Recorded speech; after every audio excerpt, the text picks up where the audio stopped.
You have the land. Maybe you bought it last month. Maybe you have owned it for 2 years and you still feel like you are standing in a field wondering where to start.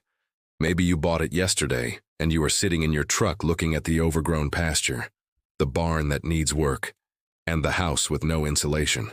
You wonder how the Lancaster County family whose root cellar is full and whose beehives are producing got from wherever they started to where they are. They got there by doing one thing at a time in the right sequence, not everything at once, not the most exciting things first.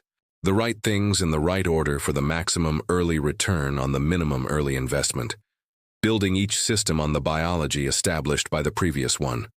This video is the operational guide to years 1 through 3 on your first piece of land.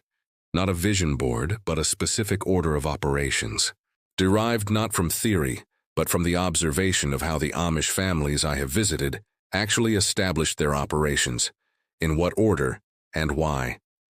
Let me start with what not to do. The most common mistake is spending limited capital on systems that are most visible rather than most foundational. The masonry heater, the earth tube. These require specific site knowledge and have the highest consequence of getting wrong. Year 1 is for observation. Week 1. Water test. Test the existing well or spring. The results tell you if you have a clean supply and what the mineral profile is. This information affects your fermentation, soil approach, and livestock decisions. Cost: $25 to $75. Information value: everything. Week 2. Soil test. A biological assessment tells you where your soil is starting from. Most land in conventional agriculture has severely depleted biology. Week 3. Phenological observation. Note what is blooming, the soil temperature at 6 inches, the sun path, and where frost collects. Month 1. Establish the water collection system. Connect the primary downspout to a first flush diverter and a collection tank. This produces immediate return through free irrigation water for everything you plant in your first growing season. Month 2. Establish the fermentation program on the land.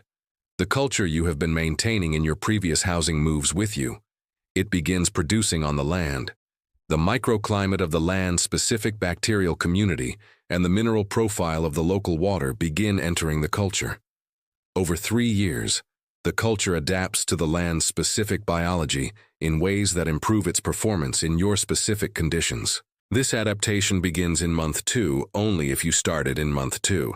Month 3. Establish the first garden beds. 2 to 4 permanent beds in the best available sun, oriented east-west to maximize sun exposure, built to intensive permanent bed specifications. Double dig them once to break existing compaction. Add biochar and worm castings. Mulch the paths. Plant the first succession. These beds will be in continuous production. The biology you establish in year 1 will be more productive in year 3 as it accumulates. Month 4. Establish the beehives. 2 hives positioned with south-facing entrances protected from prevailing winter winds. The bees begin pollinating immediately. The first honey harvest comes in year 2. The genetic line begins developing from the first spring. Month 5 through month 12. Observe, plant, harvest, record. The first growing season is primarily an information gathering season. You are learning which parts of the property drain well and which stay wet. You are learning where the frost pockets are. You are recording all of this in the family book. Every observation is an investment in the accuracy of your future decisions. By the end of year 1, you have clean water, rainwater collection, fermentation, garden beds, beehives, a worm bin, and your family book. Total investment: $400 to $700. Ongoing operating cost: 0. Your expected return in year 2 from beehives and garden: $200 to $2,400. Now year 2, the year of infrastructure investment. The observations of year 1 inform the permanent systems you build for the next 50 years. The root cellar. By the end of year 1, you know the drainage pattern well enough to choose a location that will not flood. The solar hot water system. By the end of year 1, you know your south exposure and your average clear sky days per season. Annual savings: $200 to $400. Payback period: 1 to 2 years. Start your observation today to build your future homestead. The lime wash application. Apply it in year 2 after a full year of observing which surfaces are showing moisture infiltration. Year 2 application cost, $22 to $50. Return. Elimination of ongoing mold remediation costs for the remaining years of ownership. The radiant barrier foil. Install it in the attic in year 2 after observing the summer heat load. Year 2 installation cost, $54 to $120. Annual cooling cost savings, $150 to $400.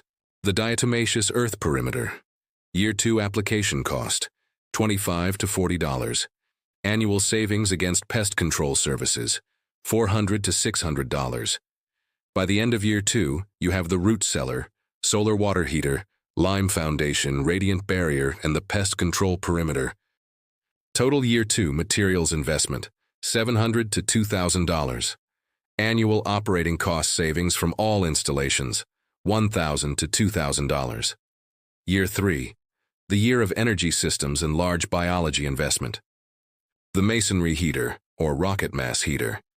Year 3 is the right time to build it because you have observed the heat load. Total materials cost, $50 to $300. Annual heating cost savings, $1,000 to $2,000. The earth tube. Year 3 is the right time because you understand the cooling load and the ground temperature pattern. Total materials cost, $300 to $500. Annual cooling cost savings, $500 to $1,500. The expanded garden system. By year 3, the first 4 beds are producing well. Add the remaining beds to increase production area. Add perennial plantings, fruit trees along the south fence, berry bushes along the boundaries, the asparagus bed that produces for 25 years. The mushroom logs. Inoculate the first round in year 3. By now you know which hardwood species grow on your property. Year 3 investment, $42 to $80. Year 4 and 5 production value, $800 to $1,500 per year. By the end of year 3, every major system is established or designed correctly based on 3 years of site-specific observation. Total investment, $2,000 to $5,000. Annual savings, $3,000 to $6,000 and increasing as systems mature. I want to address the person who thinks the 3-year timeline sounds slow, that the vision is clear and the patience is limited.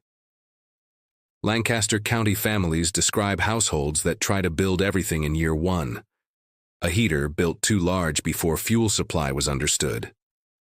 The earth tube laid too short. The root cellar built before drainage was understood flooded in the second spring. Beehives established in the wrong location had the highest winter mortality. Patience and observation are the foundations of success. Each of these mistakes cost money and time to correct. Each of them was preventable through 1 year of observation before building. Each represents a decision made from enthusiasm rather than knowledge. The Amish build from knowledge. The knowledge comes from the family book. The family book comes from observation.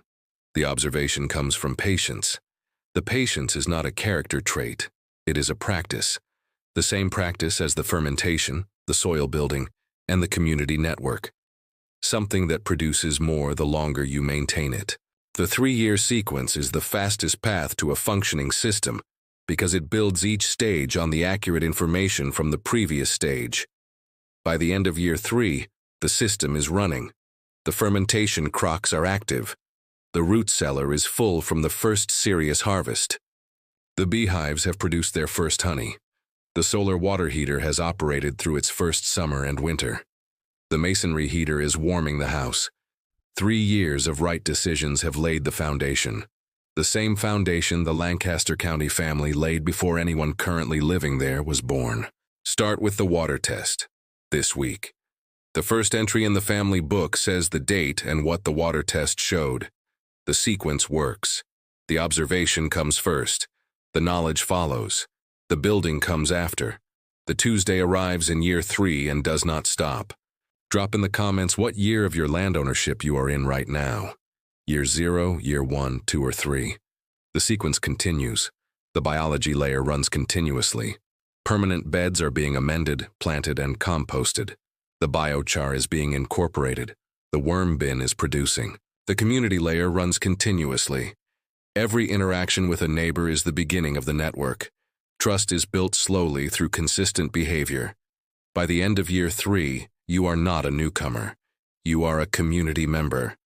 The distinction matters enormously for everything that follows. The knowledge layer runs continuously from the first day. The family book is being added to weekly. The phenological record is accumulating. The fermentation records are showing which batches are improving and why.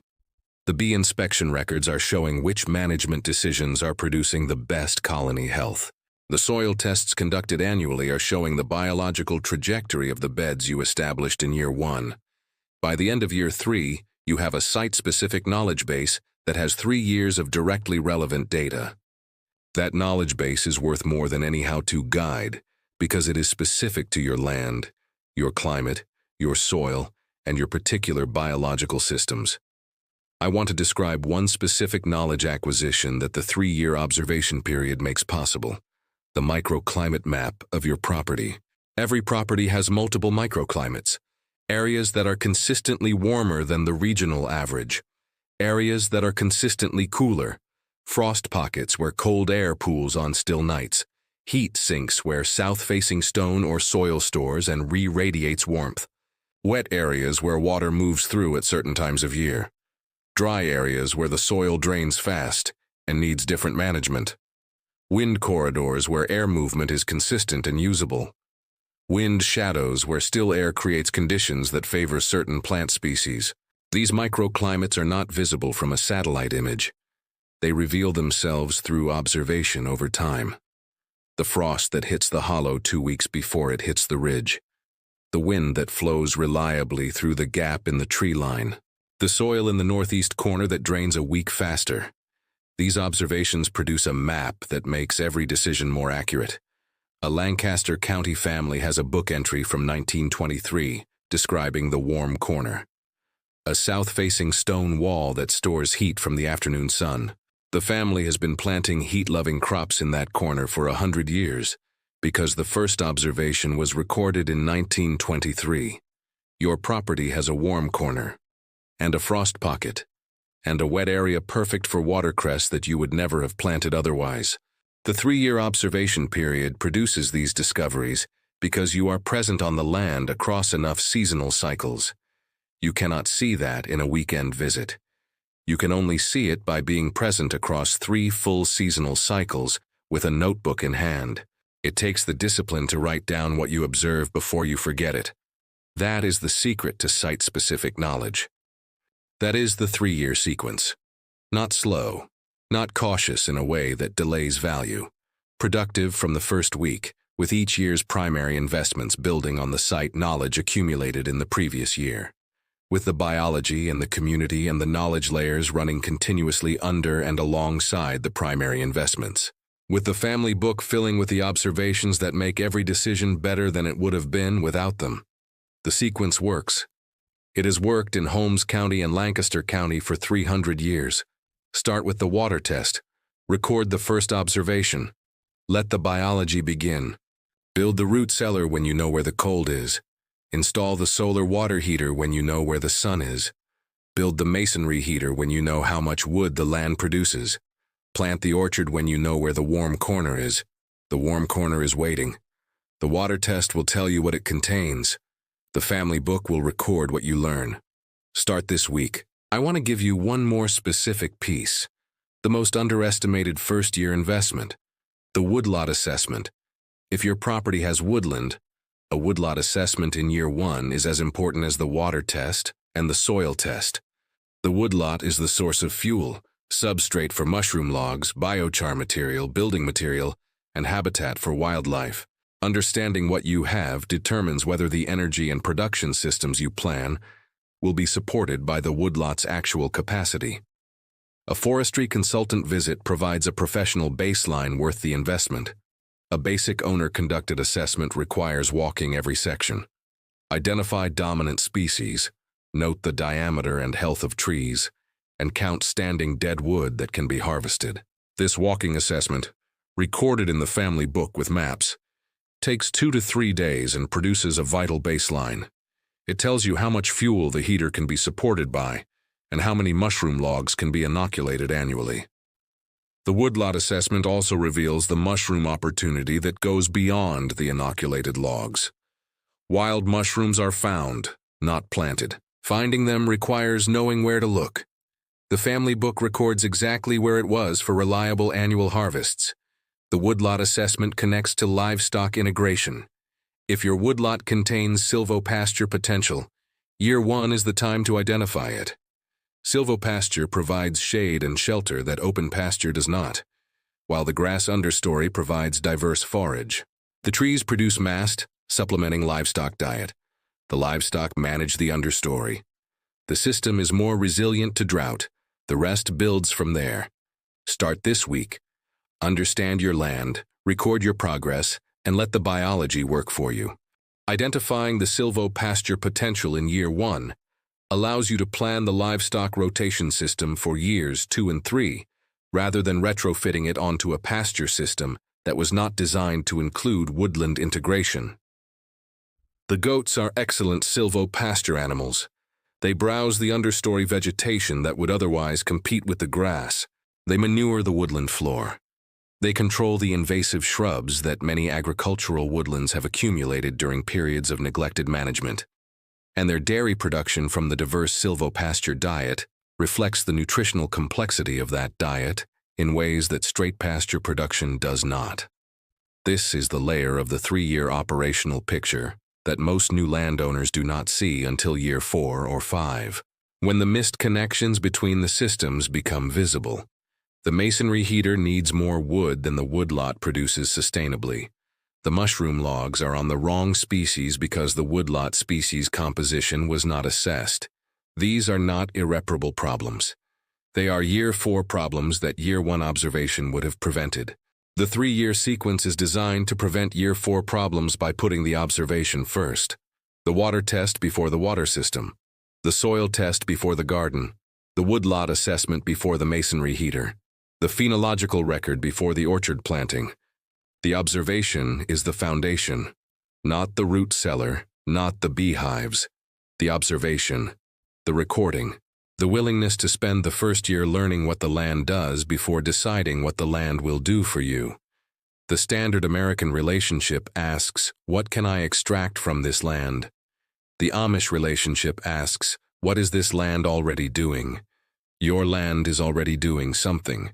The water is already moving, the biology is already present in whatever state the previous management left it. Observe first. Record what you see. Let the family book fill with the land's existing story before you write your own story. The land will tell you where the warm corner is, where the wet area is, where the south-facing slope is, where the north-facing hillside is that will stay cool enough for the root cellar, where the hardwood will supply the heater. Start with the water test. Write the first entry. The rest follows from honest observation recorded before the first decision is made.